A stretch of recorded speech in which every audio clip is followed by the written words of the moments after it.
Olá! Hoje nós vamos conversar sobre um assunto muito especial e de muita reflexão. Continuando então a nossa troca de ideias sobre o livro Quando o Amor Tem que Esperar, de minha autoria, canalizado pelo meu querido Edu Almas. Então, quem acompanhou o vídeo anterior sabe que eu dei pequenos spoilers sobre a personagem Sinara. E hoje nós vamos conversar sobre o desenvolvimento e o que aconteceu na sua vida adulta. A personagem Sinara, ela fez a sua passagem para o plano espiritual através de um câncer. E lá neste livro mostra a construção ao longo da sua vida desta doença.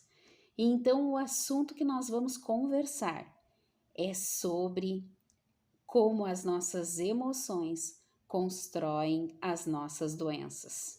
Sim, o nosso corpo físico adoece, mas antes disso, o que está doente são as nossas emoções. As coisas que nos machucam, os sentimentos como a raiva, o não perdão e tantas outras coisas que envolvem a nossa passagem aqui pela Terra. A única coisa que faz mudar esta trajetória é o nosso aprendizado de evolução. E nenhum de nós somos pessoas perfeitas. Nós estamos aqui justamente para aprendermos, para evoluirmos. E hoje eu me considero uma pessoa muito melhor do que eu fui ontem, do que eu fui no ano passado. E assim é para todos nós, porque nós vamos aprendendo. Nós vamos subindo o degrau da existência e compreendendo e sabendo lidar com as nossas emoções e até com as emoções das outras pessoas. Mas, quando o nosso corpo físico ele está adoecido, é porque então, como eu já disse, já aconteceram muitas outras coisas anteriormente. É claro que o nosso corpo físico precisa do tratamento, do remédio, do médico, de todo esse aparato que na verdade veio também através da sabedoria espiritual para nos ajudarmos. Mas se nós tomarmos o remédio, fizermos todo o tratamento como o médico nos prescreve e não fizermos a nossa parte, que é a nossa reflexão interna, a nossa busca pela evolução e sim a nossa transformação, talvez aconteça que num determinado momento esse tratamento não funcione mais. Isso pode acontecer.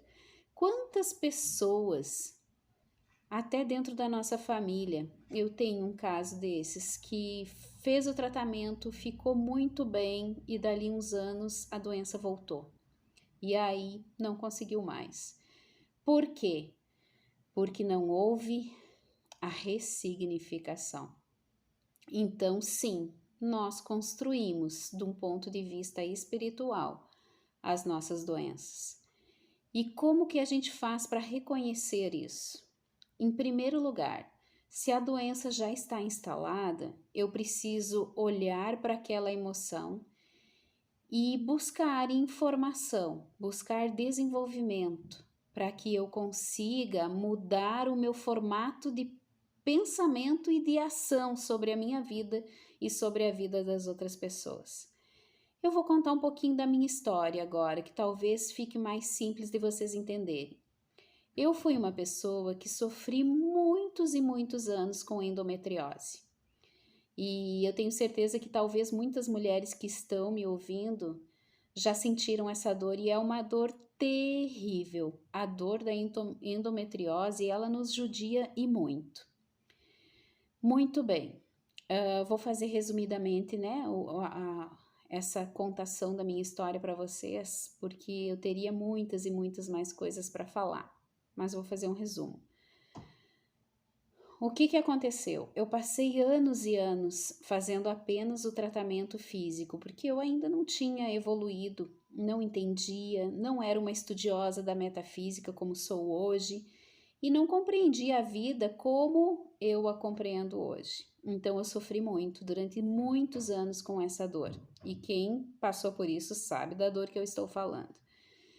Aí, certa vez, quando começou o meu estudo e a minha evolução, eu bati de frente com o estudo das características emocionais das pessoas que desenvolvem a endometriose. E vocês sabem que a endometriose é quando a gente tem a ousadia de achar que pode transformar a vida do outro. E a gente faz isso achando que está dando o nosso melhor. Quer dizer, nós olhamos para o outro e nós enxergamos que aquela pessoa está cometendo alguns erros, que aquela pessoa ela tem escolhido um caminho que não é um caminho ideal, não é o caminho certo. Com a nossa compreensão, nós entendemos isso e queremos ajudar de qualquer forma. Mas aí nós entramos numa coisa que é: ninguém muda o outro. Ninguém transforma o outro se esse outro não quiser ser transformado. E quando a gente tem um desespero por querer salvar o outro, isso é até uma arrogância, né? A gente quer salvar de qualquer forma, mas às vezes a pessoa não quer ser salva. E quando a gente tem essa ânsia, a gente começa a abandonar a própria vida. Entende? Eu enxergo que eu preciso ajudar ali na frente e eu vou abandonando a minha vida. Eu vou me deixando de lado. E isso é muito forte. Então, na metafísica, existe um ensinamento que diz assim, que o útero saudável, quando você tem um útero saudável, é porque você tem certeza do teu propósito, da tua vida, das coisas que você acredita, aquilo está muito forte dentro de você. Então você tem um útero saudável, porque nós viemos aqui justamente para defender, sim, os nossos propósitos, as nossas crenças, as nossas ideias e tentar ser contribuição no mundo. Mas aí, quando envolve o endométrio e quando começa a aparecer a doença chamada endometriose, que fisicamente a gente sabe que é um excesso, né, dessas células do endométrio que vão saindo do lugar onde elas deveriam estar, falando de uma forma simples, né, e vão indo para outros órgãos e vão causando dor. Por que que isso acontece?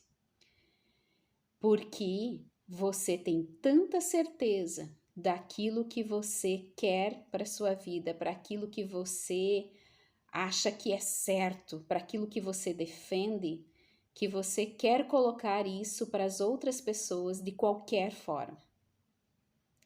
E aí, quando você começa a insistir em transformar a vida do outro e vai abandonando um pouquinho a sua vida, porque sim, nós não podemos estar em dois lugares ao mesmo tempo. Quando eu estou lutando para transformar o outro, mesmo que ele não queira, eu estou abandonando a minha vida. E aí aparece a endometriose. E vocês sabem que quando eu fiz esse estudo, quando eu olhei para esse estudo, e eu disse na hora, sou eu. E naquele momento eu larguei. Naquele momento eu abandonei.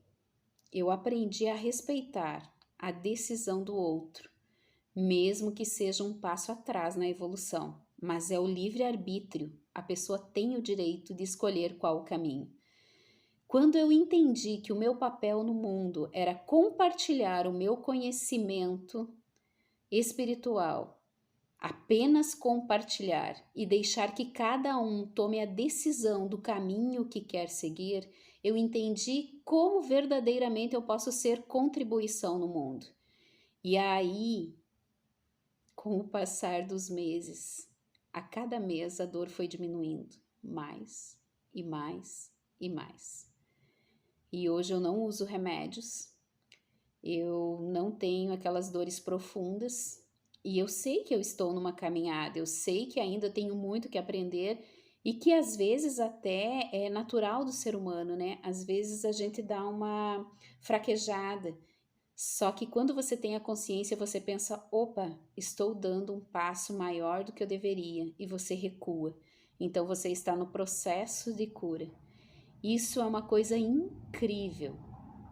Acreditem nisso. A metafísica da saúde, ela está aí para nos ajudar a transformar as nossas dores, a ressignificar as nossas doenças e ter uma vida, sim, construída em cima daquilo que é saudável. Jamais nós podemos abandonar o tratamento médico, mesmo que nós tenhamos esse conhecimento da metafísica da saúde, porque eu já disse lá no início, quando nós lesionamos o corpo físico, nós precisamos do remédio e do médico, que é uma coisa divina, para nos curarmos. Mas a cura completa, ela só acontece quando nós trabalharmos o nosso emocional. A cura emocional é um assunto que traz um avanço para a humanidade. E nós faremos novas conversas. Hoje eu falei sobre endometriose, mas nós vamos falar sobre outras doenças, a depressão, o câncer e todas as doenças que têm um fundo emocional. Tudo na nossa vida está ligado com as nossas emoções e vale muito a pena nós olharmos, aprendermos, mudarmos e construirmos uma vida saudável, uma vida plena, aquilo que nós viemos aqui neste mundo para fazermos, evoluirmos, crescermos e chegarmos à plenitude de tudo que é possível quando vem do divino. Um abraço fraterno a todos vocês. Até a próxima.